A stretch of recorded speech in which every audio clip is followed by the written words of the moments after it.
So principle number one.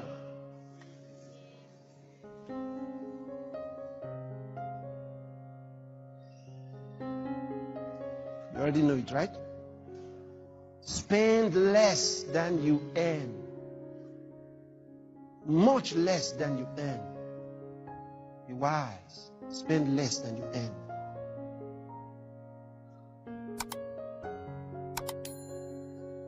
Don't say the money is not enough. I just told you. Listen, under normal circumstances, the 8,000 would have not been enough. I knew it. So that's why I wasn't interested in the list of things they're going to write for me.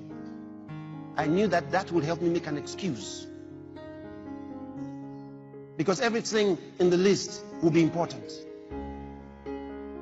But I was going to also use the miracle power of God to work things out for me.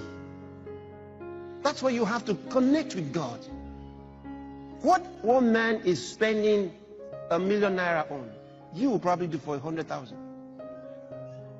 And they'll be surprised.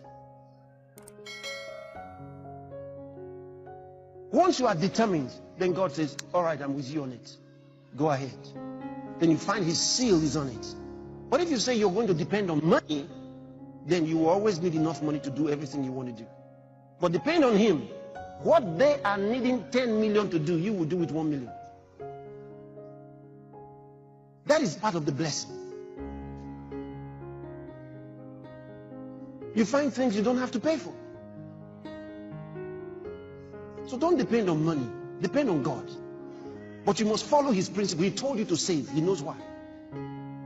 So that when he requests for it, you can give him. And when he tells you to use it, you can use it. It might be the deposit that you need. Imagine that you needed something that is worth 100 million. And the man is ready to give it for 50,000. 50. The thing is 100 million. He's ready to give it for 50,000. And he says, if you have 50,000, I give it to you. You say, hey, I don't have. Hey, I don't have. Hey. Why? Because you spent everything. Then you realize when God told you to save, he knew why. We have done things with money that will surprise you. Like how much? And the values are so high. But you add the miracle power of God to it. Then they ask you how much is it? You say 5 letters. F-A-I-T-H. If I catch you sleeping, you will be sorry. Don't even let me suspect you. Hey.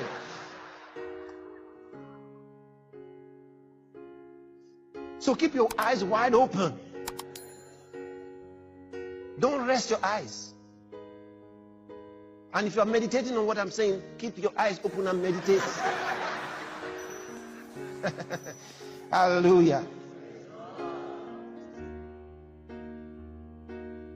I want to show you a few things on saving just now. Just relax. Tell somebody, relax. So that's the first thing. Learn to save. Start saving. No matter how much you're receiving, start saving. Now, we'll talk about where do you save. Do you put it in your house? Do you put it in the bank? Where do you now? You are saving, but where do you save? Because that's an important thing. See? It's one thing to have something you want to save, but where do you save it? I'll tell you. Now, the things I'm sharing with you are important because, you see, they come from the Word. And that's what gives credence to them. Let me give you an example. Genesis chapter 41. Let's read from verse 25.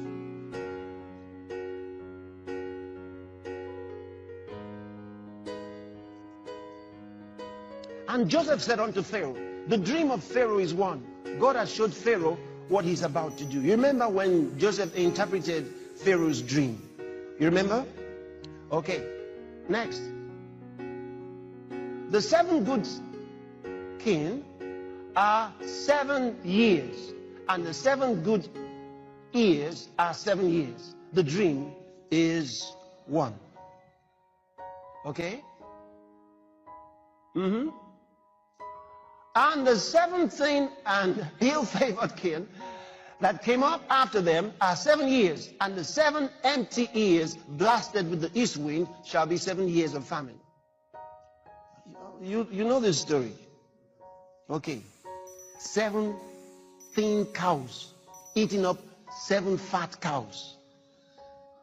What a story. Verse 28.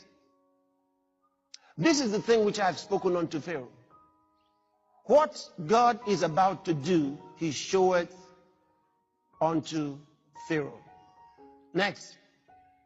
Behold, there come 7 years of great plenty throughout all the land of Egypt. 7 years of plenty will come. And there shall arise after them 7 years of famine. And all the plenty shall be forgotten in the land of Egypt, and the famine shall consume the land. He says, you're going to have, says God is showing you in the dream what's going to happen, Pharaoh. Joseph is telling him the meaning of his dream. He says, you will have 7 years of prosperity. After that, 7 years of famine will come. And the famine will be so severe that the 7 years of prosperity will be forgotten. It will consume the land. Next verse. And the plenty shall not be known in the land by reason of that famine following, for it shall be very grievous, very severe. 32. And for that, the dream was doubled unto Pharaoh twice. It is because the thing is established by God, and God will shortly bring it to pass. Now therefore, let Pharaoh look out a man discreet and wise, and set him over the land of Egypt. Now he's given him the revelation, and now he starts telling him how to solve the problem. Let Pharaoh do this, and let him appoint officers over the land, and take up the 5th part of the land of Egypt in the 7 plenteous years. He says what? Save what? 20% in the 7 plenteous years. Next verse. And let them gather all the food of those good years that come, and lay up corn under the hand of Pharaoh, and let them keep food in the cities. Next. And that food shall be for store to the land against the 7 years of famine, which shall be in the land of Egypt, that the land perish not through the famine. Next verse. And the thing was good in the eyes of Pharaoh, and in the eyes of all his servants. The advice given by Joseph, that they should save 20% in the next 7 years, ahead of 7 years of famine that will come.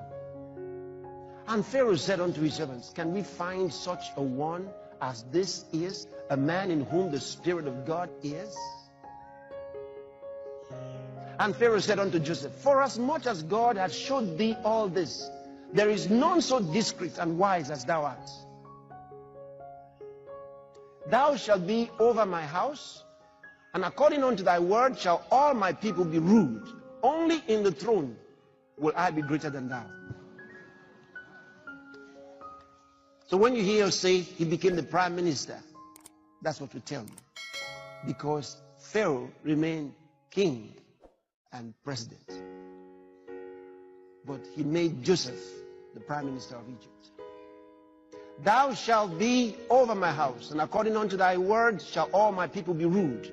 Only in the throne will I be greater than thou. Next.